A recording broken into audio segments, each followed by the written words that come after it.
말씀 매우 긴 말씀인데요. 우리가 집중하여서 함께 저와 교독하도록 하겠습니다.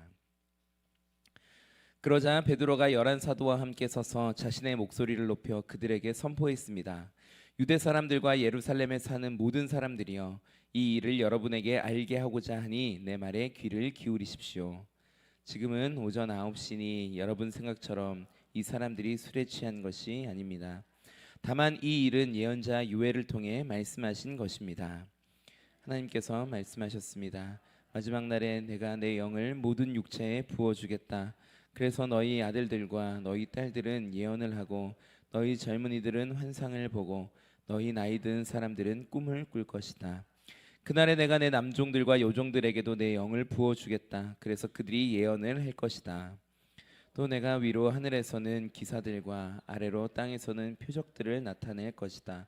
곧 피와 불과 자욱한 연기이다. 주의 크고 영화로운 날이 이르기 전에 해가 변해 어둠이 되고 달이 변해 피가 될 것이다. 그러나 누구든지 주의 이름을 부르는 사람은 구원을 얻을 것이다. 이스라엘 사람들이여, 이 말을 들어보십시오. 여러분이 아는 바와 같이 나사렛 예수는 하나님께서 그를 통해 여러분 가운데서 베푸신 능력들과 기사들과 표적들로 여러분에게 증언하신 분입니다. 이 예수는 하나님께서 정하신 뜻과 미리 아심을 따라 내주셨고, 여러분은 법 없는 사람들의 손을 빌려 그분을 십자가에 못 박아 죽였습니다. 그러나 하나님께서는 죽음의 고통에서 풀어 그분을 살리셨습니다. 왜냐하면 그분은 죽음에 사로잡혀 있을 수 없었기 때문입니다. 다윗이 그분에 대해 말했습니다. 내가 내 앞에 계신 주를 항상 뵙습니다. 주께서 내 오른편에 계심으로 내가 흔들리지 않습니다. 그러므로 내 마음이 기쁘고 내 입술은 즐거워했으며 내 육체도 소망 속에 살 것입니다. 내 영혼을 지옥에 버리지 않으시며 주의 거룩하신 분을 썩지 않게 하실 것이기 때문입니다. 주께서 내게 생명의 길을 알려주셨으니 주 앞에서 내게 기쁨을 가득 채워 주실 것입니다. 형제들이여, 나는 여러분에게 조상 다윗에 대해 담대히 말할 수 있습니다.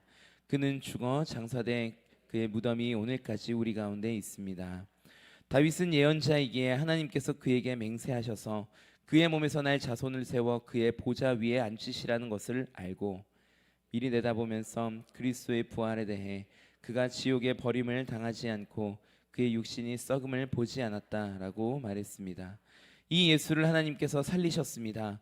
이 일에 대해 우리 모두가 증인들입니다. 하나님께서는 이 예수를 높이 올리셔서 그분의 오른편에 앉히셨습니다. 높임 받으신 예수께서는 아버지께서 약속하신 성령을 받아 우리에게 부어주셨는데, 지금 여러분이 보고 듣는 것이 바로 이것입니다. 다윗은 하늘에 올라가지 못했으나 이렇게 말했습니다. 주께서 내 주께 말씀하시기를, 내가 내 원수를 내 발 아래 굴복시키기까지 너는 내 오른편에 앉아 있어라 하셨습니다. 그러므로 이스라엘 모든 집은 확실하게 알아두십시오. 여러분들이 십자가에 못 박은 이 예수를 하나님께서 주와 그리스도가 되게 하셨습니다. 그러자 그들이 듣고 마음이 찔려 베드로와 다른 사도들에게, 형제들이여, 우리가 무엇을 해야 합니까? 하고 물었습니다. 이때 베드로가 대답했습니다. 회개하십시오. 그리고 여러분의 죄를 용서받기 위해 예수 그리스도의 이름으로 여러분이 각각 세례를 받으십시오. 그러면 여러분이 성령의 선물을 받게 될 것입니다.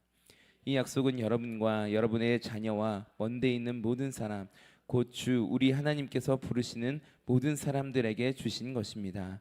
베드로가 이 사악한 세대로부터 구원을 받으십시오라고 말하면서 다른 여러 가지 말로 확증하며 그들을 권했습니다. 그러자 베드로의 말을 받아들인 사람들이 세례를 받았고, 그날 믿는 사람의 숫자가 약 3,000명이나 더 늘었습니다. 그들은 사도들의 가르침을 받고 교제하며 빵을 떼는 것과 기도하는 일에 전념했습니다. 모든 사람들에게 두려움이 임했는데 사도들을 통해 기사들과 표적들이 나타났습니다. 믿는 사람들이 모두 함께 모여 모든 물건을 함께 쓰며 재산과 소유물을 팔아 각 사람에게 필요한 대로 나누어 주었습니다. 그리고 날마다 성전에서 한 마음으로 모이기를 힘쓰고 집집마다 빵을 떼면서 기쁨과 순수한 마음으로 음식을 나눠 먹었습니다. 그리고 하나님을 찬양하고 사람들로부터 칭찬을 받아 주께서 날마다 구원받는 사람들을 더하게 하셨습니다. 아멘. 이 말씀으로 우리가 어찌할꼬라는 제목으로 김현실 목사님께서 하나님 말씀 선포해 주시겠습니다.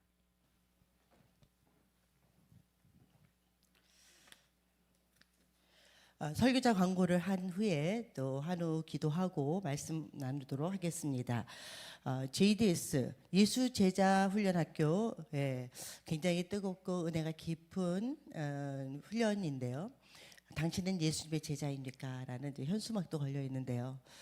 굉장히 은혜가 많고 또 하나님의 제자로서 바르게 세워지는 귀한 시간들을 가지실 겁니다. 훈련 받으신 분들이 이구동성으로 굉장히 좋다 그러시니까 센 훈련, 깊이 있는 훈련 받고 싶으신 분들은 꼭 신청하시면 감사하겠습니다. 한우를 위한 기도 하겠는데요. 먼저 손을 한 손은 위클리 포커스에 있는 곳에 손을 얹으시고 다른 한 손은 가슴에 손을 얹고 하나님, 기도를 들으시는 주님께서 우리 기도 가운데 역사하실 줄 믿습니다. 보혈로 덮으시고 주의 능력으로 더하여 주셔서 온전히 치유하여 주시옵소서. 그곳에 있지 않는 이름들, 또 우리의 모든 삶의 공고함과 내 안에 있는 힘들고 어려운 모든 상황들을 주님께서 아시오니 치유하시고 회복하시고 온전케 하여 주시옵소서. 같이 한번 기도하시겠습니다. 사랑의 하나님, 아버지 주님께서 우리의 기도 가운데 역사하실 줄 믿습니다. 만물을 창조하시고 우리를 창조하신 주님께서 우리의 모든 것들을 아시고 우리의 기도 가운데 주님께서 그 모든 형편에 따라서 온전히 치유하시고 완전케 하실 줄 믿습니다. 보혈에 의지하여 기도합니다. 십자가를 붙들고 기도합니다.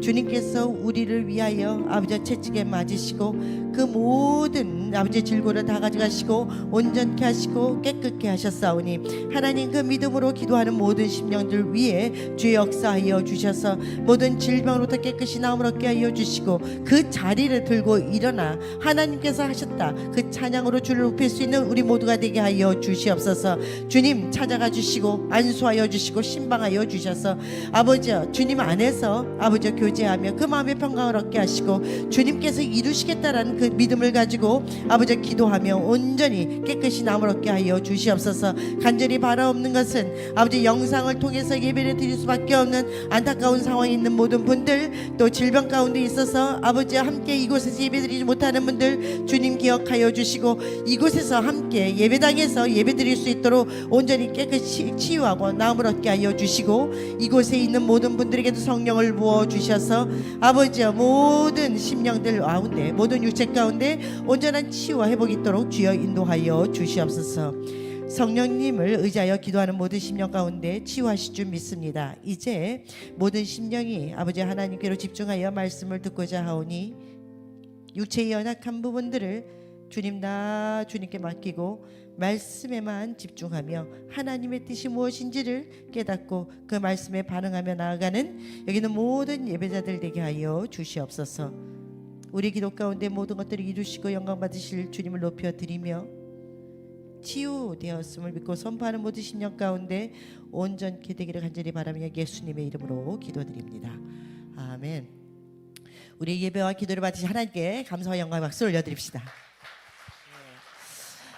오늘 말씀은 우리가 어찌할꼬라는 제목으로 함께 은혜를 나누고자 합니다.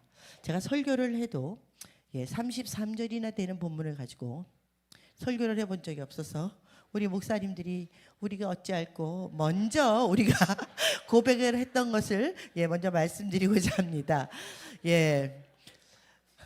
그런데요. 실제로 우리가 오늘 말씀 배우는 거 같이 기도하는 이 본문이요 얼마나 중요한지 모르겠습니다. 그 이유는 코로나19 그 팬데믹을 겪으면서 우리 예배도 많이 죽고 또 교회도 많이 사라지는 이 안타까운 현실에서 초대교회 때 하나님께서 교회를 세우신 그 원래 마음이 어떤 것인가, 원래 모습이 어떤 것인가, 그 본질을 깨달을 수 있는 가장 중요한 말씀 중에 하나이기 때문입니다.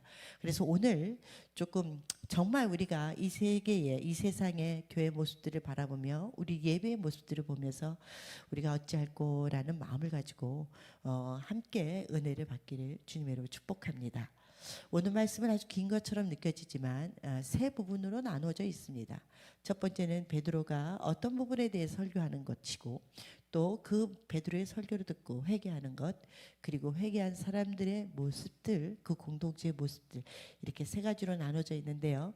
함께 본문을 보시면서 은혜를 나누고자 합니다.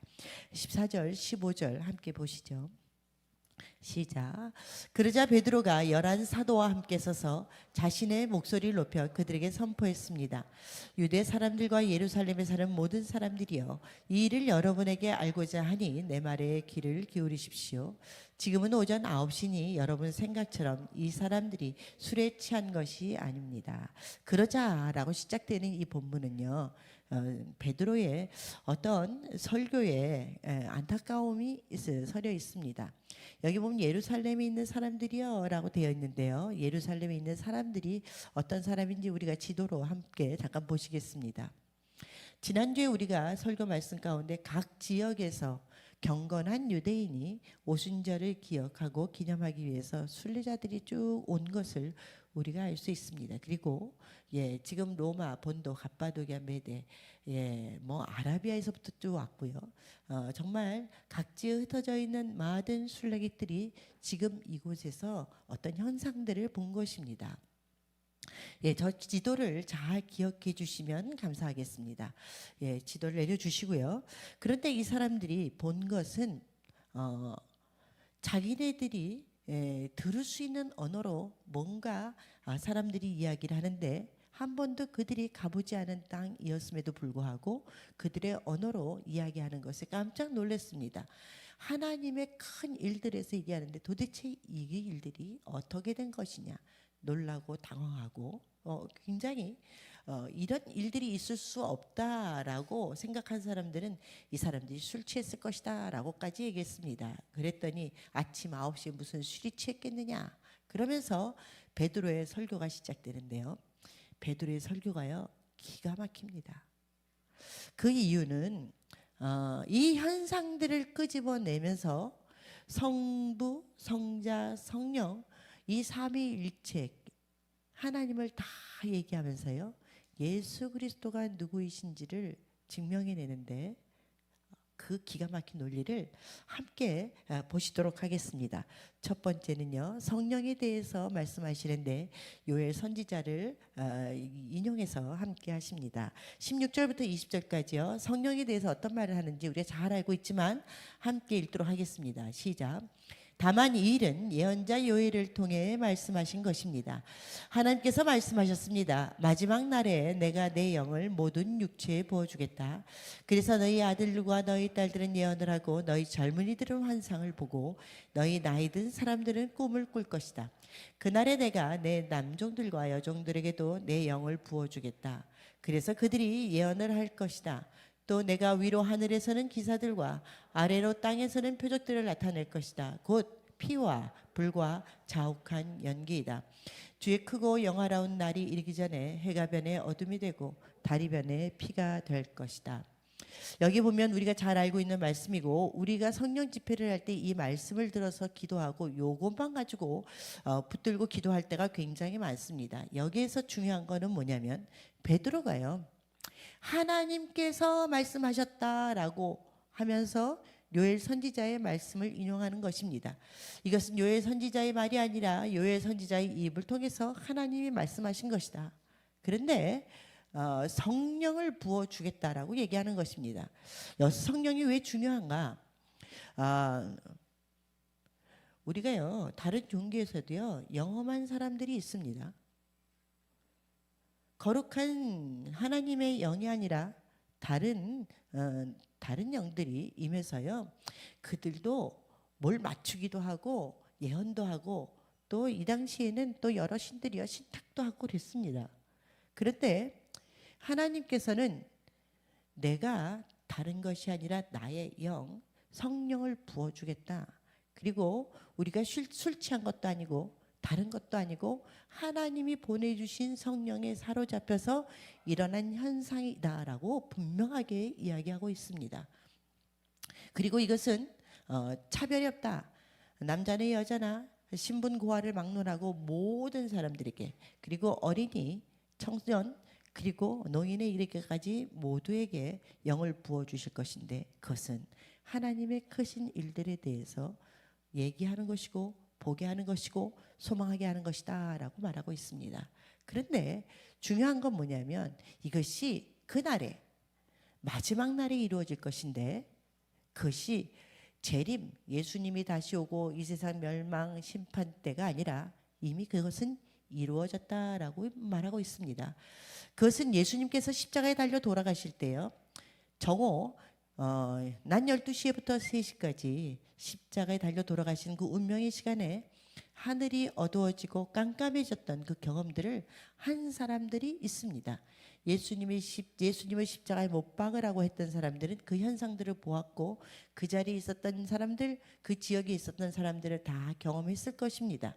그 사람들의 경험을 가지고 또 성령이 임했을 때 불이 임하고 강한 바람 소리가 들리고 이런 모든 현상들이 바로 주님의 나타나심, 바로 그날에 임할 성령의 징조다라는 것을 말씀하고 있습니다.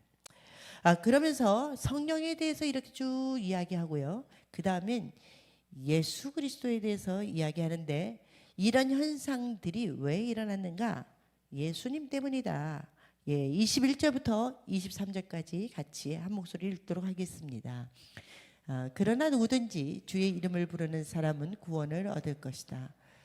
이스라엘 사람들의 이 말을 들어보십시오. 여러분이 아는 바와 같이 나사렛 예수는 하나님께서 그를 통해 여러분 가운데서 베푸신 능력들과 기사들과 표적들로 여러분에게 증언하신 분입니다. 이 예수는 하나님께서 정하신 뜻과 미리 아심을 따라 내주셨고, 여러분은 법 없는 사람들의 손을 빌려 그분을 십자가에 못 박아 죽었습니다. 지금 이 경건한 유대인은요, 예수님을 구세주라고 생각하지 않습니다. 메시아라고는 더더욱 생각하지 않습니다. 그냥 십자가에 달려 저주받아 죽을 당연한 사람이라고 생각하고 있는 거예요. 하나님의 이름을 모욕했고 하나님을 아버지라 부르는 신성 모독죄로 마땅히 죽어야 될 사람이라고 생각했습니다. 그런데 이 예수님에 대해서 베드로는 어떻게 얘기하는가? 이것은 이미 예수님께서 행하신 모든 표적과 기적을 통해서 예수님은 메시아였다. 이사야 35장에 보면 소경이 눈을 뜨고 벙어리가 말을 하고 절름발이가 걷고 이런 현상들이 나타나면 그분은 바로 메시아이시다라는 것을 구약 성경에 경건한 유대인들이, 그 경건하지 않아도 유대인들은 성경을 매일 달달달달 외우고 읽고 또 읽는 사람들에서 다 아는데, 바로 그 현상들이 예수를 통해 일어난 것들을 너희가 알지 않느냐. 그분이 바로 예수 그리스도, 바로 그 메시아였다. 그런데 그 예수님을 법 없는 사람들, 이방인의 손에 의해서 그렇게 십자가에 달려 돌아가시게 됐다. 이 얘기를 하는 거예요. 그러니까 성령도 하나님께서 하신 거고 예수님이 메시아임을 이야기하는데요, 이미 알고 있는데 너희들이 그것을 보지 않으려고 했고 듣지 않으려고 했고 그렇게 십자가에 달려 돌아가셨다라고 얘기하고 있습니다. 근데 죽음으로 끝나지 않고요, 부활하신 예수님에 대해서 또 어떻게 얘기하는지 또 구약을 통해서 증명하고 있는데요, 같이 24절부터 조금 길지만 31절까지 조금 함께 한 목소리로 읽도록 하겠습니다. 시작. 그러나 하나님께서는 죽음의 고통에서 풀어 그분을 살리셨습니다. 왜냐하면 그분은 죽음에 사로잡혀 있을 수 없었기 때문입니다.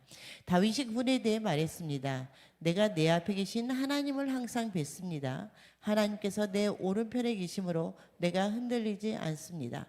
그러므로 내 마음이 기쁘고 내 입술은 즐거워했으며 내 육체도 내 소망 속에 살 것입니다. 이는 하나님께서 내 영혼을 지옥에 버리지 않으시며 하나님의 거룩하신 분을 썩지 않게 하실 것이기 때문입니다.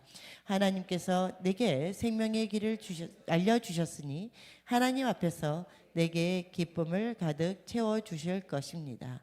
형제들이여, 나는 여러분에게 조상 다윗에 대해 담대히 말할 수 있습니다. 그는 죽어 장사돼 그의 무덤이 오늘까지 우리 가운데 있습니다. 다윗은 예언자에게 하나님께서 그에게 맹세하셔서 그의 몸에서 날 자손을 세워 그의 보좌 위에 앉히시라는 것을 알고 미리 내다보면서 그리스도의 부활에 대해 그가 지옥의 버림을 당하지 않고 그의 육신의 썩음을 보지 않았다라고 말했습니다. 아멘.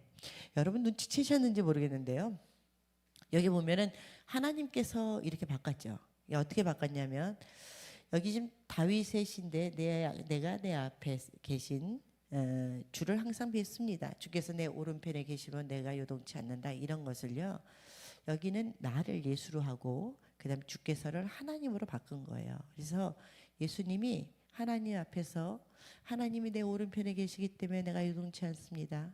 하나님이 이 육신의 썩음을 그냥 내버려 두지 않고 나를 건지실 거다. 이렇게 고백하는 걸로 제가 살짝 바꿨습니다. 나중에 집에 가서 한 번 더 묵상을 하실 때요. 주께서라는 단어를 하나님께서라고 바꿔보십시오. 여기 보면 예수님께서 죽으시는데 하나님께서 함께 하심으로 하나님이 죽도록 내버려 두시지 않는다는 것을 계속 고백하고 또 여기에 마지막에 보면은 내가 지옥의 버림을 당하지 않고 그의 육신이 썩음을 보지 않을 것이다 라고 고백하고 있습니다. 다윗은 누굽니까? 이스라엘의 최고의 왕이고 그 다윗의 자손 중에 예수 그리스도가 나오게 되어 있습니다. 다윗의 그 무덤이 실제로 그 무덤이라고 얘기할 수는 없지만 다윗의 무덤이 아직도 있습니다. 다윗은 죽었지만 예수 그리스도는 썩지 않고 살아나신다는 부활 신앙이 벌써 시편 16편에서부터 고백하고 있고 그렇게 베드로는 해석하고 있습니다. 여기에서 보면은 하나님께서 예수를 사망 가운데서 풀어주셨다라고 표현하고 있어요. 제가 1:1 양육에서도 그렇고 세례교육을 할 때도 그렇고 예수님이 꼭 십자가에 달려 돌아가셔야 되냐 이런 질문들과 이런 것에 대한 대답을 해야 되는 거예요. 그럼 예수님은 왜 어떻게 죽음에서 다시 살아날 수 있느냐? 이거 다 알고 있는 거예요. 그렇지만 여기에 한두 분이라도 혹시라도 제 오늘 설교를 듣고 예수님에 대한 부활을 확증하시길 주님의 축복합니다. 죄의 값은 뭐죠? 사망이에요. 예수님 죄가 있습니까? 없어.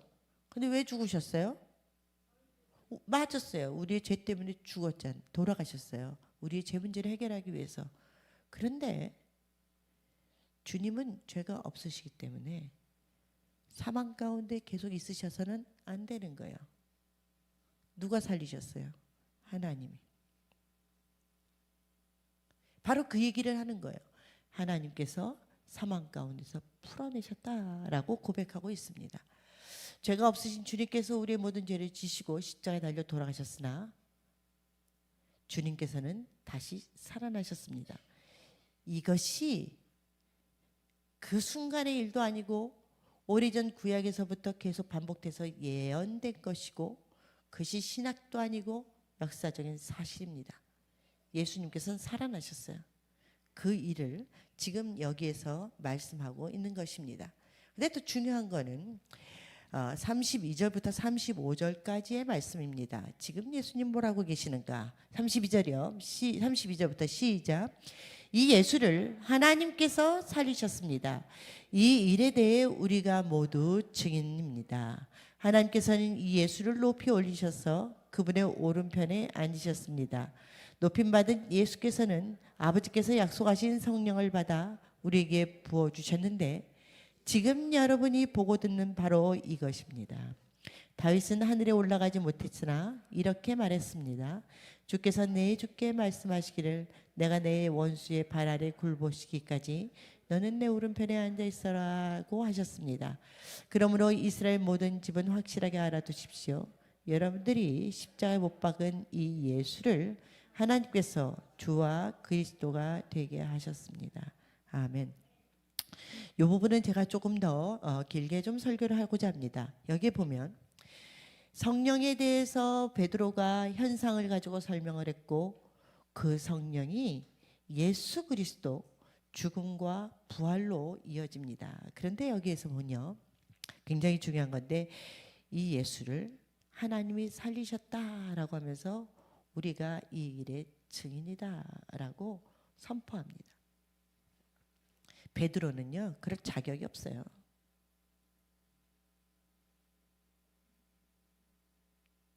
베드로는 그럴 자격이 없어요. 예수님을요 배반했잖아요. 예수는 그리스도시고 살아계신 하나님의 아들이라고 멋지게 고백해놓고 예수님을 3번 부인하고, 예. 그리고 그 예수를 부인한 거 다 알고 있고요. 베드로는 예수님의 임종을 보지 못했습니다. 십자가에 못 박힐 때도 같이 따라가지 못했고, 예수님 임종도 못 보고 염도 못하고 굴에 들어가신 것도 못 봤어요. 무슨 자격으로 내가 이 일의 증인이라고 말할 수 있어요? 우리는 예수님의 이 부활하심과 또 우리 죄를 용서하시고 십자가에 달려 돌아가신 것에 증인으로 설 수 있습니까?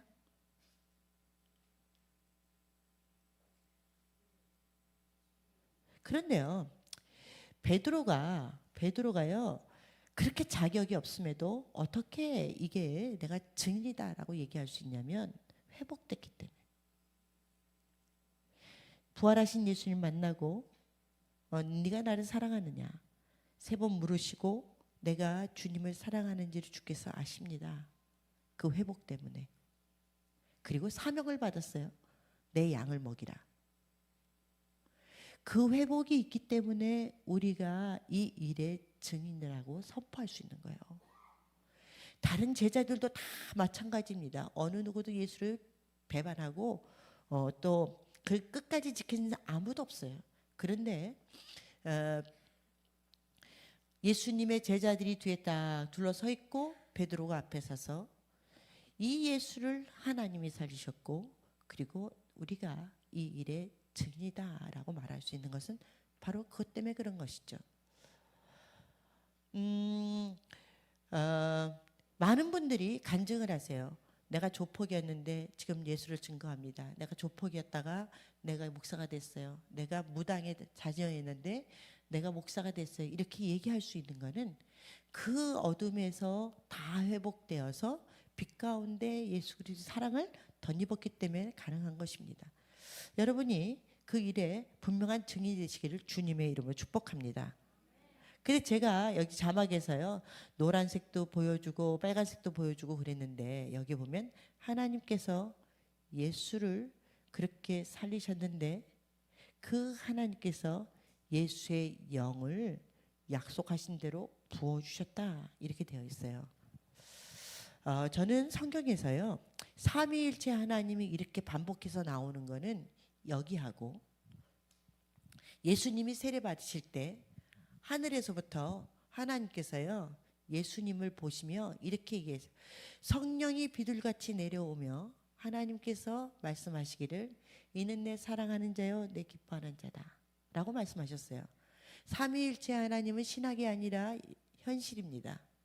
또 가장 중요한 때가 언제죠? 천지만물을 창조하실 때 하나님께서 우리가 라고 천지만물을 창조하시는 모습을 보여주면서요 성령이 수면에 운행하시더라 그렇게 얘기했는데 예수는 어디 가셨지? 하고 찾아보니까 요한복음 1장에 하나님과 함께 태초에 말씀이 계시니라 하면서 창조에 동역하신 것이 나와 있습니다.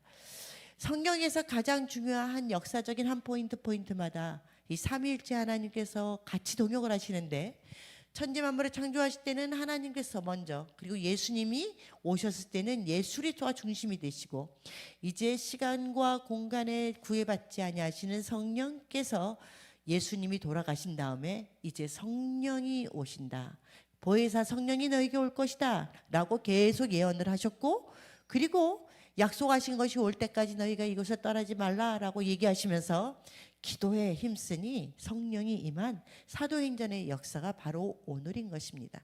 여러분이 보는 이 방언의 시간들, 여러분이 보는 이 술 취함의 시간들이라고 했던 이 모든 것은 바로 예수 그리스도, 십자가에 달려 돌아가신 예수 그리스도, 그분의 부활하심, 그것이 하나님께서 살리셨고 그 예수 그리스도께서 가시면서 성령을 부어주신 거다라고 이곳에서 설명하고 있습니다. 얼마나 소중했으면, 우리를 구원하는 것이 얼마나 소중했으면 하나님께서 성부, 성자, 성령이 한꺼번에 이 자리에서 역사하시는가, 우리는 그것에 대해서 감사해야 되는 거예요. 더 놀라운 거는요, 우리가 매일 기도할 때요, 하나님 앞에 하나님께 성령에 의지하여 기도하고, 그리고 마지막에 예수 이름으로 기도드립니다라고 말하지 않습니까? 성부, 성자, 성령의 이 삼위일체 하나님께서 지금도 오늘도 우리가 엎드려 기도할 때마다 살아 역사하시면서 우리의 편이 되시고 우리와 함께 하신다는 것에 힘을 얻으시기 바랍니다. 아멘. 아멘. 그래서요, 여기 보면 바로 이 예수를 주와 그리스도가 되게 하셨다라고 베드로는요 모든 설교의 마무리를 딱 짓습니다. 주라는 것이 뭐예요? 만유의 주. 예수 그리스도는 인간 예수에 그냥 국한되는 것이 아니라 천지 만물을 창조하신 바로 그 하나님, 그와 동등한 권위를 가지고 우리의 주가 되신다. 하나님과 동등한 권위를 갖고 계신다. 그리고 그분이 우리를 구원하시는 바로 메시아다라고 베드로는 기가 막히게 설교를 끝냅니다. 저는 이 모든 베드로의 설교를 통해서 우리가 정말 다시 묵상하며 예수 그리스도께서 우리의 주가 되시고 우리가 우리의 그리스도가 되심을 다시 믿고 선포하면서 엎드려서 확신 가운데 기도하고, 그 예수를 믿을 때 그 하나님의 권위와 능력이 우리에게도 동일하게 임하고, 그 예수 그리스도의 부활의 능력이 우리에게도 동일하게 임하는 것들을 믿고 선포하는 우리 모두가 되기를 주님의 이름으로 축복합니다. 이런 주님 되심을, 이런 만유의 주를 너희가 십자가에 못 박아 죽였다라고 이야기하니까 이제 당황하는 거예요. 38절부터 같이 한 목소리로 읽도 38절부터 41절까지 한 목소리로 읽도록 하겠습니다. 시작. 이에 베드로가 대답했습니다. 회개하십시오. 그리고 여러분의 죄를 용서받기 위해 예수 그리스도의 이름으로 여러분이 각각 세례를 받으십시오. 그러면 여러분이 성령의 선물을 받게 될 것입니다. 모든 사람들에게 이 약속은 여러분과 여러분의 자녀와 모든 먼 데 있는 사람, 곧 주 우리 하나님께서 부르시는 모든 사람들에게 주신 것입니다. 베드로가 이 사악한 세대로부터 구원을 받으십시오라고 말하면서 다른 여러 가지 말로 확증하며 그들을 권했습니다. 그러자 베드로의 말을 받아들인 사람들이 세례를 받았고 그날 믿은 사람의 숫자가 약 3,000명이나 더 늘었습니다. 아멘. 우리가 어찌할꼬? 제가요 차세대 사역을 할 때요, 그 어린 아이들하고 부모님들을 치유하는 프로그램을 하나 만들어서 진행을 했습니다. 놀랍게도 너무나 어린 아이들인데요, 부모님들이 갈등을 하고 싸우고 그러는 동안에 아이들이 말로 표현하지를 못해서 그렇지 이 안에 굉장한 상처가 있고 우울이 가득하다는 것을 깨닫게 됐습니다. 이제 한 7살쯤 되는 애들인데요, 그들이 말로 다 표현을 못하니까 놀이치료라는 피규어 같은 거, 뭐 장난감 같은 걸로 마음을 표현하게 하고, 모래놀이치료, 음악치료, 뭐 이제 이런 그림을 가지고 이렇게 치료하는 프로그램. 또 한쪽에서는 이 아이들이 왜 이렇게 됐는지 부모님들을 상담하고 치유하고 자기 자신의 모습들, 또 부모님들의 모습들을 보게 하는 그런 프로그램을 만들어서 진행했었습니다. 7살, 6살 이런 아이인데요, 너무나 이 마음 가운데 무너져서 이 안에 막 이렇게 어려운 것들이 막 표현되는 것들이 있었어요. 그리고 이제 부모님들도 그 아이들의 모습들을 직면하고 자기네 모습들 보고 얼마나 갈등이 많았는지를 회개하면서 저와 함께 쭉 기도를 하고 난 다음에 너무나 신기한 게요, 이구동성으로 기도 다 끝나고 나면 목사님 이제 우리가 어떻게 하면 되죠? 라고 얘기하더라고요. 목사님 이제 우리가 어떻게 하면 되죠? 베드로의 말이에요. 막 찔려가지고 이 마음 가운데 큰일 났다. 이제 우린 죽었다. 말세에 나타날 현상들은 다 나타나고 예수님 우리가 죽였으니 우리가 이제 어떻게 하면 돼야 되나 이렇게 원망하고 한탄하는 것이 아니라 여기는 대안이 있는 거죠. 어떻게 하면 우리가 살 수 있을까요? 어떻게 하면 될까요? 라고 얘기할 때 회개하고 세례를 받고 죄사함을 받으라 라고 말하고 있습니다. 제가요 부부 상담을 쭉 해보면요 절대로 안 하는 게 있대요. 남자들은 절대로 미안하다라는 얘기를 안 한다고. 열이면 열 거의 다 미안하단 말 안 하고요. 열이면 아홉도 안 한다고 그래요. 8가지도 안 내려가더라고요. 인정을 안 해. 인정을. 제가 잘 알고 있는 어떤 분은 이제 제가 상담을 하다가 좀 미안하다고 좀 얘기를 해주시면 어떨까요? 했더니 딱 아내를 보더니 정말 그거 해. 정말 그거 해. 미안하다는 얘기를 안 해. 예.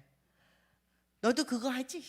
예. 이제 너도 미안하지? 이제 그거. 무슨 거시기 뭐 얘기하는 것처럼요.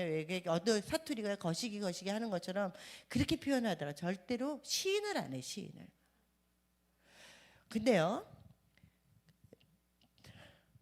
아빠한테 상처받은 어떤 자매가 너무나 오랜 시간 동안 본인이 어렸을 때 상처받은 것이 본인이 그만한 결혼해서 자기만한 나이쯤에 되는 사춘기 나이쯤 되는 자녀를 뒀는데도 아빠가 너무 어려운 거예요.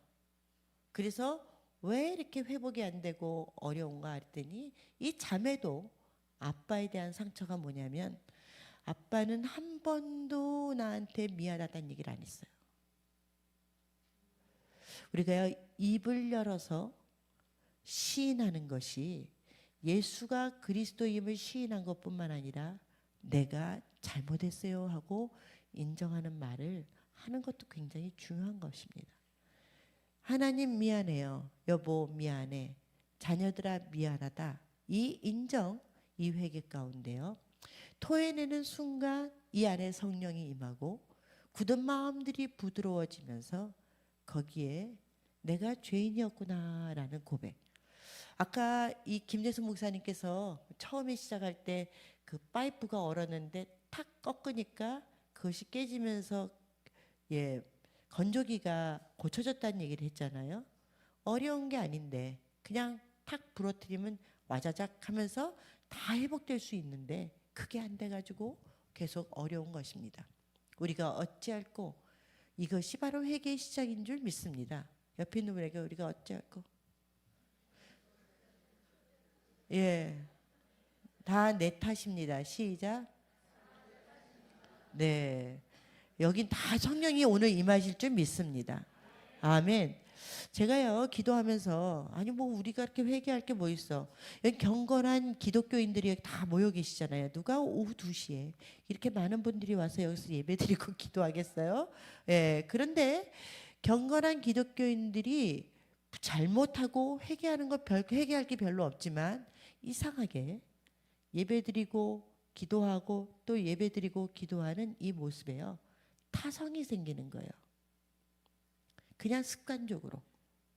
그래서 우리가 예배할 때 감동이 없고 이 안에 이렇게 뭔가 뜨겁게 올라오는 것이 없이 그냥 굳은 땅에 씨 뿌리고 또 새가 잡아먹고 또 씨 뿌리면 또 날아가고 그냥 여기에 습관적으로 올 때가 종종 있더라고요. 간절한 기도 제목이 없는 분들은 더더욱 그렇습니다. 그냥 오늘 땜빵하고 가면 되지라는 마음을 가질 때가 더 많아요. 너무 힘들어서 간절히 기도하고 치유해 주십시오, 낫게 해주십시오 보다요. 이 안전한 마음이 주님을 참 예수 그리스도로 이 마음 가운데 영접하기가 더 어렵다는 것을 제가 요즘 더 깨닫습니다. 굳은 마음들, 안일한 마음들, 이 정도면 됐지라고 생각하는 모든 마음 가운데도 성령이 임하여 하나님의 놀라운 역사가 더욱 크게 나타나기를 주님의 이름으로 축복합니다. 여기서 우리가 어찌할꼬 했더니 거기에 회개의 영이 임하고 그리고 나서 세례를 받고 그 다음에 제사함이 일어나기 시작한 거예요. 그리고 나서 믿는 자의 수가 3천이나 더해졌습니다. 저는 이 3천이라고 하는데 제가 두 가지를 연상을 했어요. 제가 이제 하영조 목사님 살아계실 때 그 OMC라는 거, 온누리 미션 컨퍼런스라는 걸 했거든요. 한 달에 한 번씩 한 5천 명, 6천 명씩 행사를 치렀던 것 같아요. 그때 당시에. 근데 하 목사님께서 이런 얘기를 하시는 거예요. 이런 말씀하셨어요. 저는 목회를 하면서 내가 이렇게 큰 목회할 줄은 몰랐습니다. 그런데 5천이 됐던 15,000이 됐던 저는 하나도 복잡하지가 않아요. 이렇게 말씀하시더라고요. 저는 그때 당시 이해가 안 됐어요. 저는 너무 힘들었거든요. 이 사역 준비하고 이러면서 너무 힘들었기 때문에 아예 목사님이 그냥 형식적으로 말씀하시는 건 아닌가 그런 생각이 들었습니다. 그런데 제가 다음 말씀을 보고 이해가 됐어요. 같이 한번 42절부터 47절까지 말씀을 한번 같이 보도록 하겠습니다. 시작. 그들은 사도들의 가르침을 받고 교제하며 빵을 떼는 것과 기도하는 일에 전념했습니다. 모든 사람들에게 두려움이 임했는데 사도들을 통해 기사들과 표적들이 나타났습니다. 믿는 사람들이 모두 함께 모여 모든 물건을 함께 쓰며 재산과 소유물을 팔아 각 사람에게 필요한 대로 나눠 주었습니다. 그리고 날마다 성전에서 한 마음으로 모이기를 힘쓰고 집집마다 빵을 떼면서 기쁨과 순수한 마음으로 음식을 나눠 먹었습니다. 그리고 하나님을 찬양하고 사람들로부터 칭찬을 받아 주께서 날마다 구원받은 사람들을 더하게 하셨습니다. 아멘. 제가 이 말씀을 보면서요. 그렇구나. 돌아가신 하영주 목사님께서 말씀하신 것이 바로 이거구나. 지금 그때 당시에요. 3천, 5천 명 이런 무리들은요. 정말 컨트롤하기 어려웠을 것 같아요. 요즘같이 마이크가 있는 것도 아니고 시스템이 있는 것도 아니고 핸드폰이 있는 것도 아니고. 그런데 이게 가능했던 게 무엇이냐. 소그룹이 소그룹. 제가 아까 지도를 먼저 보여드렸잖아요. 지도를 각 지역에서 전부 예루살렘으로 모인 것입니다. 오순절하고 한번 쳐보세요. 동영상에 보면은 그 이슬람 사람들이 메카를 중심으로 막 이렇게 사람들 막 수많은 인파들이 때로 몰려서 뱅글뱅글 도는 것처럼 오순절의 예루살렘에도요 정말 엄청난 사람들이 있습니다. 예나 지금이나. 그런데 그 사람들이 전 세계에서 왔는데 어디에 머물겠어요? 예수님, 부활하신 예수님, 그분을 만났고 성령을 체험했고 그분이 누구인지에 대해서 너무나 알고 싶어서 집에 돌아가지 않고 계속 모여 있는 거예요. 어디에 있어야 돼요? 어디에 있어야 돼요? 하영조 목사님 그 OMC 할 때를 제가 자꾸 말씀드리는데 그때 그 서빙고 선교관이라는데 하여튼 평평한 데는 다 전국에서 오시고 해외에서 오신 분들 중에서 몇몇은 거기서 주무셨어요. 거기서 주무시면서 또 참석하고 또 숙식을 거기서 받으면서 또 거기서 참석하고 그랬거든요. 근데 그렇게도 모자라니까 목사님께서 여러분 집을 내어드릴 수 있는 분들은 신청을 좀 해주십시오.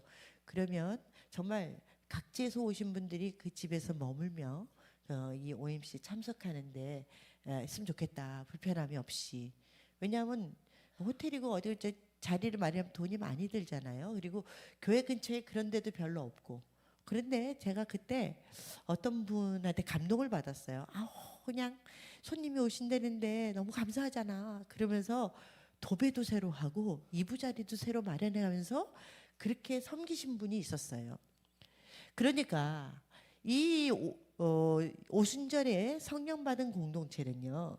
여기에 머물러 있는 분뿐만 아니라 전 세계에서 오신 분들이 머물며 말씀 듣고 또 은혜 받고 또 머물고 그렇게 해서 머물렀는데 가진 게 없으니까 떡을 나눠주고 재산도 내어놓고 잠자리도 내어주고 이러면서 어디서 왔냐 교제도 하고 그리고 더 중요한 거는 성전에 모여서 예배는 드렸지만 성찬, 애찬은 소그룹으로 진행이 된 것입니다.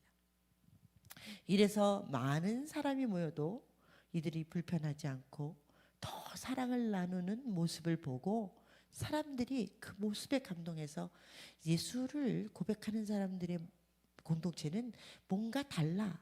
그리고 날마다 믿는 사람들이 찾아온 것입니다.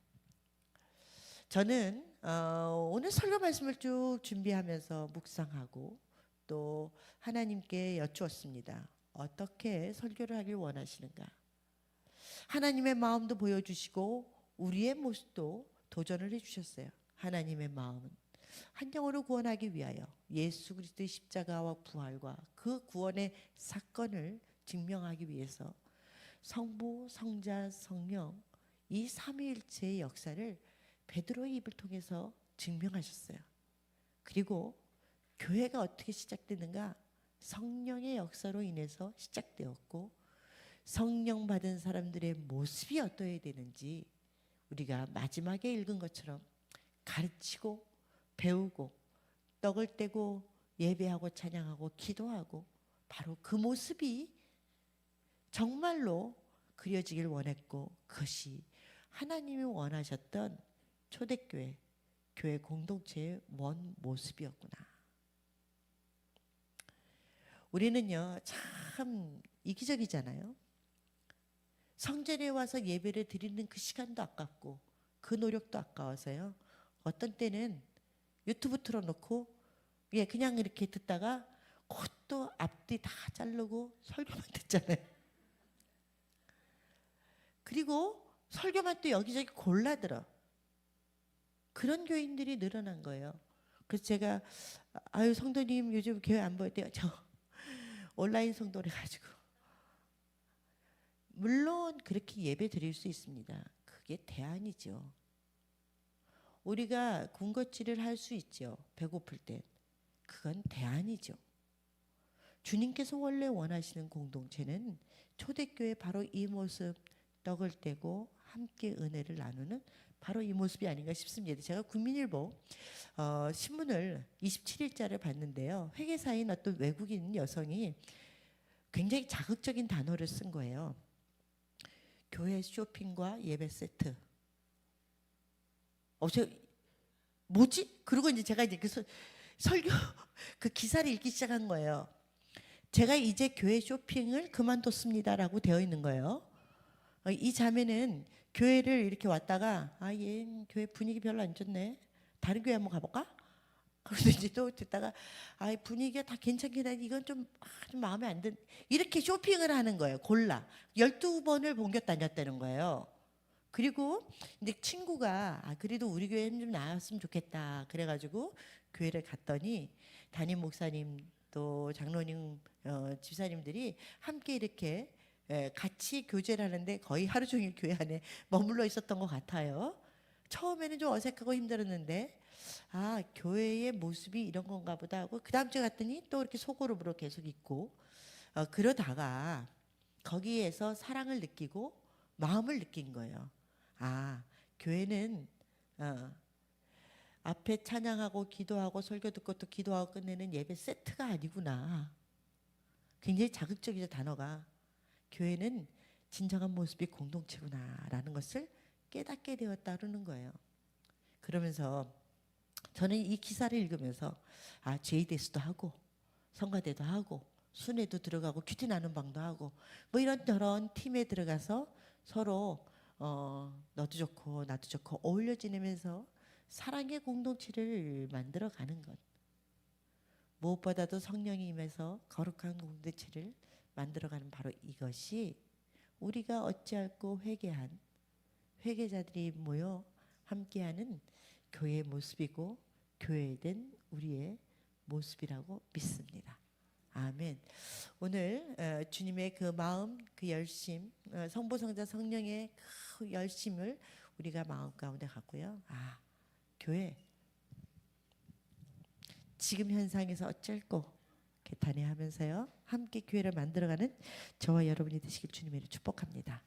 우리 찬양 하나 하고 기도하기를 원하는데요. 우리는 움직이는 교회라는 찬양이 있습니다. 저는 가사 중에서 우리의 노래로 주님의 성전을 짓고 또 우리가 손을 들어서 보좌를 만들고 이런 우리가 만들어가는 하나님의 교회를 마음 가운데 꿈꾸며 찬양하고 함께 기도하는 시간을 가졌으면 좋겠다라는 마음이 있습니다. 우리는 주의 움직이는 교회. 우리는 주의 움직이는 교회, 이곳은 주님을 위한 자리. 내가 기도하는 모든 땅 위에서 하나님 예배받을 그날을 고대하네. 우리는 주의 움직이는 교회. 한 번 더 고백해 볼까요? 우리는 주의 움직이는 교회, 이곳은 주님을 위한 자리. 내가 기도하는 모든 땅 위에서 하나님 예배받을 그날을 고대하네. 나의 노래로 주님의 성전을 지으리. 높임을 받으소서. 이스라엘 찬송 주도하신 주님은 거룩하십니다. 두 손 들어 주님의 보좌를 만들고 맘다해 경배하리. 기름 날개 사이에 임하신 것처럼 내 위에 임하소서.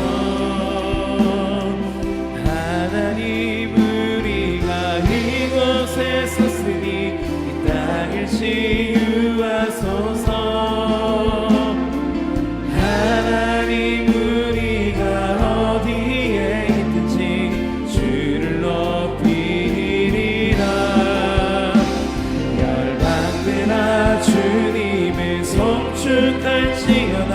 그 발 아래 힘 맞추라. 영원한 통치자 주 예수 그리스도 그분이 되하신 와. 우리는 주의 움직이는 교회, 이곳은 주님을 위한 자리. 내가 기도하는 모든 땅 위에서 하나님 예배받을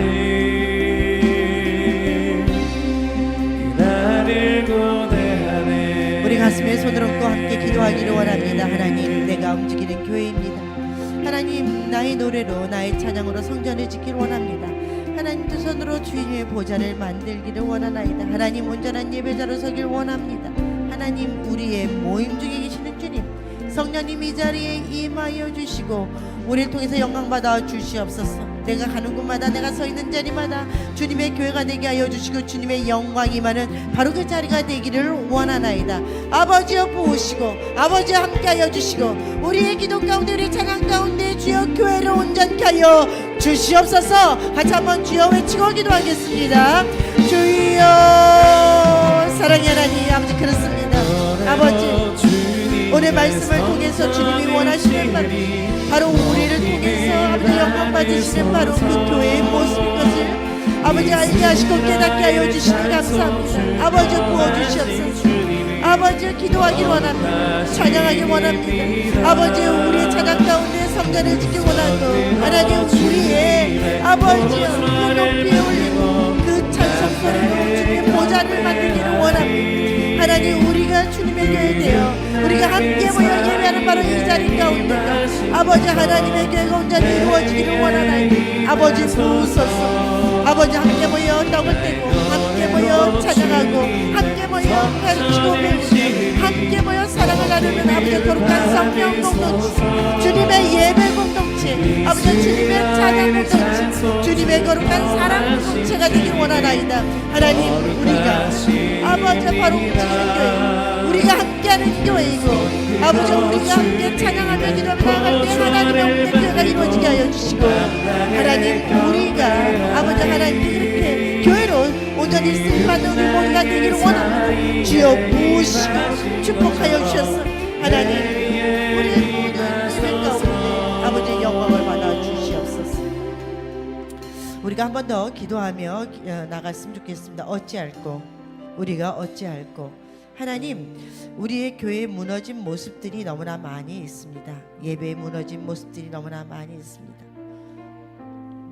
이 교회를 위해서, 우리를 위해서 성령님께서 또 예수님께서 그리고 하나님께서 얼마나 열정을 다하고 열심을 다하여 그 십자가의 죽으심을 아버지 두려워하지 아니하시고 그것을 통해서 보혈의 능력으로 세워져 가신 그 모습을 우리가 봅니다.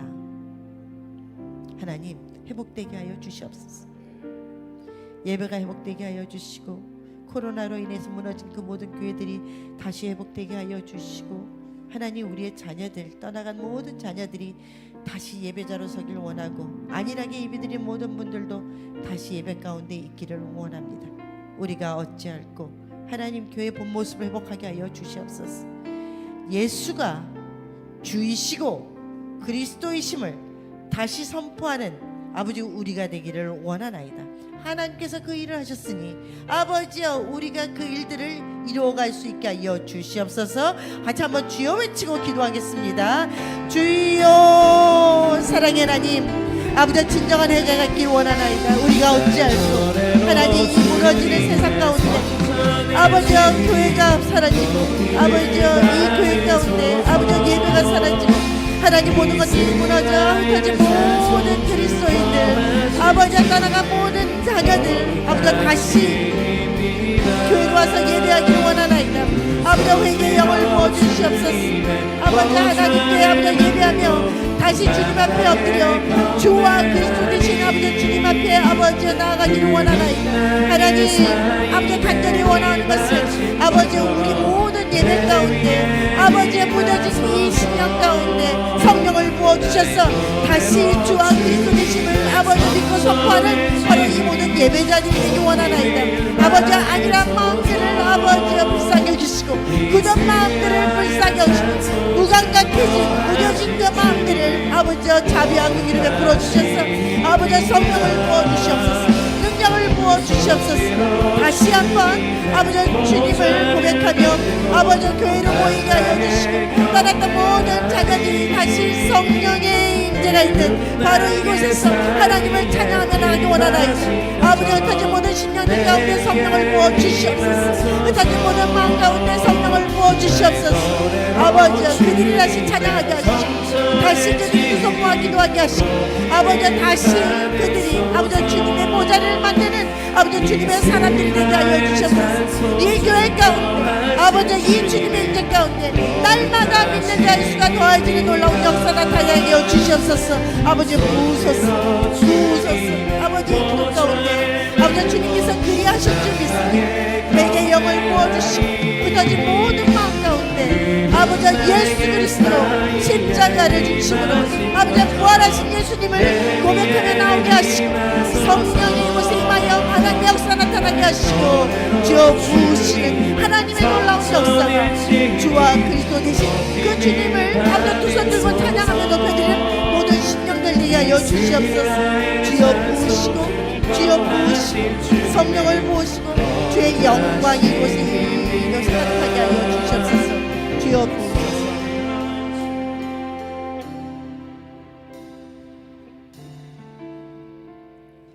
사랑의 하나님, 흩어진 모든 사람들을 아버지 주님 앞에 올려드립니다. 우리 자녀들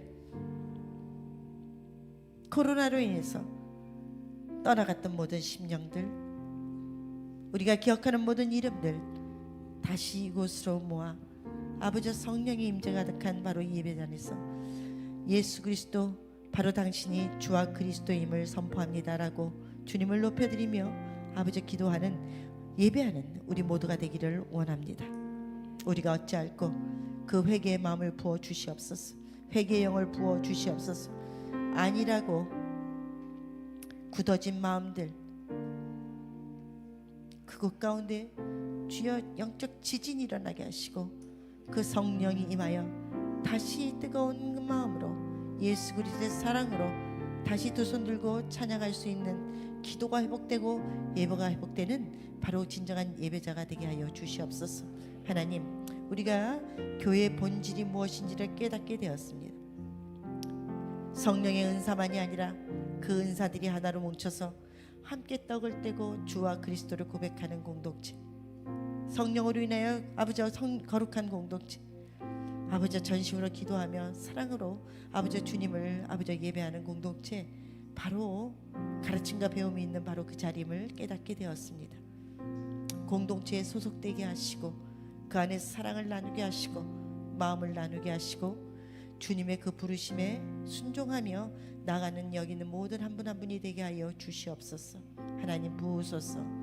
흩어진 모든 마음들을 하나로 모으시길 원하시는 주의 마음이 어찌할꼬 그것이 우리의 마음이고 떠나간 마음이고 바로 하나님이 우리를 위해 말할 수 없는 탄식으로 기도하시는 그 음성이 되게 하여 주시옵소서. 두 손 들고 찬양하며 예배하는 하나님께 영광을 올리는 우리 모든 교회가 되게 하시고 공동체가 되게 하여 주시옵소서. 그래 날마다 믿는 자의 수가 더해지는 그 역사가 우리와 가정과 교회 가운데 응답되게 하여 주시옵소서. 모든 기도 주님께 올려드리며 예수님의 이름으로 기도드립니다. 아멘. 모두 일어나셔서 앞뒤 봉헌하는 시간을 갖도록 하겠습니다.